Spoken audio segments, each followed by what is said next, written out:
কারবালার শোকগাথা স্মরণে পালন করা হয় পবিত্র আশুরা। দিনটি ঘিরে রাজধানী সহ দেশ জুড়ে পালন করা হয়। ৬৮০ খ্রিস্টাব্দে ইয়াজিদের বাহিনীর বিরুদ্ধে অন্যায়ের প্রতিবাদ করতে গিয়ে কারবালায় শাহাদাত বরণ করেন ইমাম হুসাইন রাদিয়াল্লাহু আনহু ও তার পরিবারের সদস্যরা। স্মৃতি ধরে রাখতেই পালন করা হয় এ দিবস। পুরান ঢাকা হুসেনি দালান থেকে বের হয় ঐতিহ্যবাহী শোকের এ মিছিল। কালো পতাকা পরে শোকগাথা পাঠ, মাতম ও নানা ধর্মীয় আনুষ্ঠানিকতার মধ্য দিয়ে মিছিলে অংশ নেন মানুষ।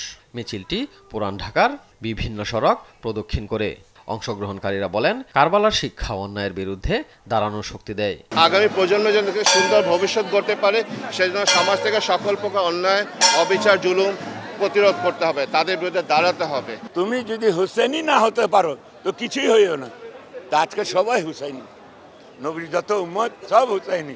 মোহাম্মদপুর শিয়া মসজিদ থেকে শোক মিছিল বের করা হয়। কালো পতাকা, প্রতীকী কফিন নিয়ে শুরু হয় মিছিলটি। শিয়া অনুসারী শিশু, কিশোর, যুবক, বৃদ্ধসহ নারীরাও অংশগ্রহণ করে এ শোক মিছিলে। মোহাম্মদপুর থেকে আসাদ গেট, মানিক মিয়া এভিনিউ, ফার্ম গেট হয়ে নাখালপাড়া, শিয়া কবরস্থানে শেষ হয় মিছিলটি। মানুষকে সত্য ও ন্যায়ের পথের আহ্বান জানান তারা। হুসাইন আলাইহিস সালাম যিনি সত্যের পথে নিজেকে বিলিয়ে দিয়েছেন, আজকেও এই সত্যের পথে আমাদেরকে এগিয়ে আসতে হবে। এর মাধ্যমে আমরা আমাদের ধর্মীয় যে আহকামগুলো আছে, ধর্মীয় ফরজগুলো আছে, ভিন্ন সুন্নতগুলো আছে, এগুলো আমরা আরও করতে আমরা স্পৃহা পাই। ধর্মীয় শোকানুষ্ঠান, ঐতিহাসিক স্মরণ আর কড়া নিরাপত্তার সমন্বয়ে পালন করা হয় পবিত্র আশুরা।